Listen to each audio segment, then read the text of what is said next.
Hey guys, இன்னைக்கான வீடியோவில் நம்ம என்ன பார்க்க போகிறோம் அப்படின்னா ஹெவி ஸ்டெயின் உள்ள வெசல்ஸ்லாம் நம்ம டிஷ்வாஷில் எவ்வளோ ஈஸியாக போகுது அப்படின்னு தான் பார்க்க போகிறோம்.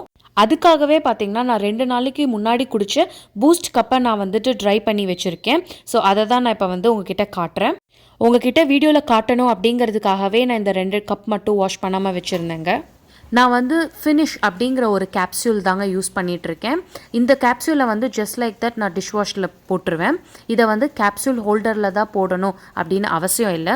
ஏன்னா எங்கள் வீட்டில் ஒரு தடவை சர்வீஸ்க்கு வந்தப்போ அவங்க சொன்னாங்க, நீங்கள் ஹோல்டரில் போடுறத விட இப்படி ட்ராப் பண்ணிட்டிங்கன்னா ரொம்பவே எஃபெக்டிவாக இருக்கும் அப்படின்னு. சரி வாங்க, இப்போ முடிஞ்சிருச்சு, நம்ம பார்க்கலாம் கப்பை எவ்வளோ க்ளீனாக போயிருக்குன்னு.